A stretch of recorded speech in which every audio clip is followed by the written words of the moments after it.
Hey everybody, it's Jessica, the Nomadic Owl Oracle, and I'm here to do our general weekly reading for the week of August the 29th until September the 4th of 2022. This is a collective reading, so it's not going to fit for everybody or resonate for everybody. It is for whoever needs it the most at this time, based on the current energies.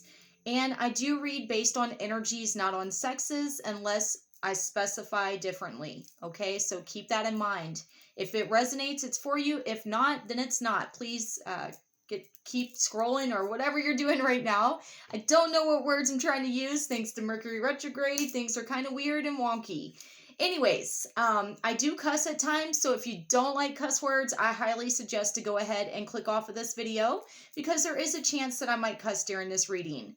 So, welcome to Virgo season and welcome to the pre-shadow period of Mercury retrograde. Things are going to start slowing down as far as communication. You might notice that, you say things and people misunderstand it, or you may not be getting along with other people. You might have internet, computer, car, electronic difficulties. That is part of Mercury retrograde. But Virgo season is really going to show us where we need to work on ourselves, where we need to step in our power, where we need to love and honor ourselves, where we need to set boundaries, things that are working. But more than anything, I'm going to say it's going to be a lot of things that aren't working are going to be coming to the surface right now. And what better time than Mercury retrograde when we're having to rethink, regroup, redo, reevaluate all the stuffs. Mercury retrograde does start on the 9th of September and then it runs until the 1st of October. But keep in mind there is a post-shadow period that is about 2 weeks afterwards as well. So what does it mean with us being in the pre-shadow period? That means that Mercury is starting to go backwards, so it is not direct and it's going to cause hiccups and things like that. Mercury is the planet that rules communication and things like that, travel and things like that, the mind, thoughts as well. So I want to show you what decks we're going to be using this week. We're using the Chrysalis Tarot deck. We're also going to be using one of my favorite other decks, the Fairy Forest, and we're going to be using the Universe Has Your Back. So these are the decks that we're using. I'm going to shuffle here on camera, but before I get started, I do want to let y'all know that I am going to be on vacation from the 29th until the 2nd of September. I am going to Salem, Massachusetts with one of my best friends. I'm super excited. I'm helping her move up there. I've dreamt of going to this place my whole life, and I can't fucking wait. Anyways, that is what I have going on. So if you're wanting to book your own personal reading with me, you will need to wait until I come back and you will need to schedule with me. Please keep in mind, sorry, I have like a piece of hair or something on my face. Please keep in mind that I do not work on Saturday or Sundays anymore. I need to slow down here. I do not work on Sundays anymore. Sundays is the day that I take off unless I have a special event. So keep that in mind. All right, so let's get our cards pulled here. I hope that y'all are all doing okay. I hope that you're doing the best that you can to get through these energies and to love and honor yourself. You might be like me and not able to sleep at night. I've had so much going on and it's been insane. So pay attention to your dreams, pay attention to the signs and messages. There is a lot of downloads that are coming through. There is also a lot of purging, and there are still solar flares going on. So you're going to be feeling it probably. And we have a lot popping up here. Okay, so let me get this affirmation out and then I will show you and we will get started. As always, if you haven't yet, please like, share, and subscribe to my YouTube channel if you like these videos. If not, that's cool too. All right, so the first card that we have for this week, we have the Dreamer. It is the Knight of Mirrors. The mirrors represent the cups in this deck, and cups represent matters of the heart.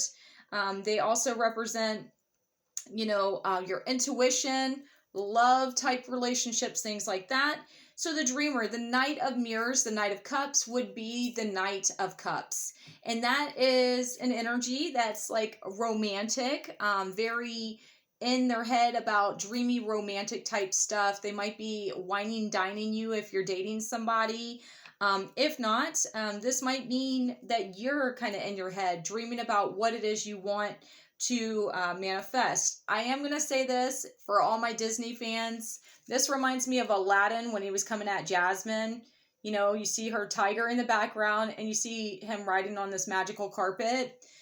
There is someone that might be coming in, if they're not there already, that might promise you the world, like Aladdin. I can show you the world. Okay, yeah. I would say I wouldn't fully commit to it until you know that they're willing to give you the world, because showing you the world is one thing and giving you the world is something completely different.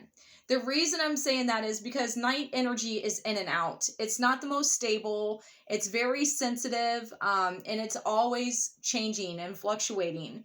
So as far as commitment, a night is not always the most committed. It doesn't mean that they don't care about you. It doesn't mean that they don't like you. It just means that, you know, maybe they're very sensitive and they get all in their head and things like that. The tiger here, this is the year of the tiger in Chinese astrology. So this is all about taking your power back, standing in your power, knowing your worth, and taking charge of things in your life. The magical carpet, you know, magic is on your side. What are you trying to manifest? This is a full moon in the background. We're doing this, tonight is a new moon, so maybe by the full moon, things that are hidden are going to be revealed, or you're going to start realizing things that you hadn't seen before in certain context, if that makes sense. So the second card that we have this week, we have Astrolid, and it stands for love, fire, sensuality, and fertility. Okay, so I know I said fertility and people get freaked the fuck out about that. That doesn't mean that you're going to get pregnant. It doesn't mean that you're going to have babies unless that's what you're aiming for. Fertility can be so many different terms in spiritual sense. So this could mean that, you know, you're in very fertile energy to manifest, to create, to bring in your desires and attract in what you're looking for. So be aware of that. The love fire, this does talk about romance and passion, and sensuality. So there might be someone, if you are meeting someone new, or if you're in a relationship where there's a lot of love, there's a lot of romance, there's a lot of, I'm going to say, sexy time. Things like that might be popping up here. And because it says fertility, be aware that if you're having those moments that you're taking precautions unless you want to, you know, create another life.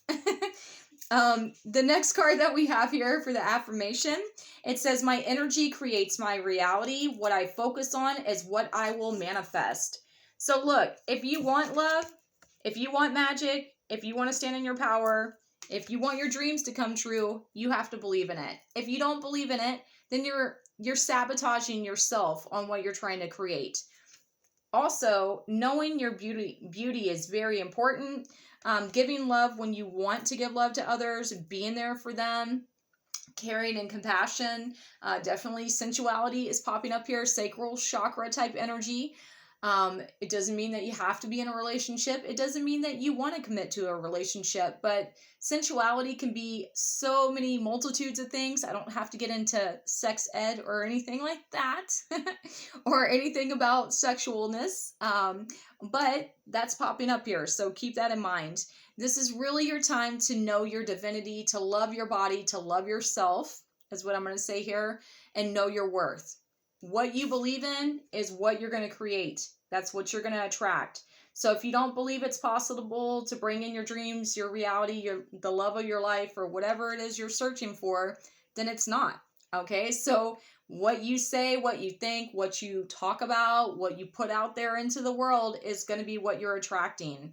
I will say to y'all, something I highly, highly recommend is to get you a manifestation journal and journal out things. So every new moon, every full moon, every eclipse, every special, I'm going to say, astrological, energetic shift and things like that, that embody magic, I write my little book, what I'm trying to manifest and what I'm trying to release.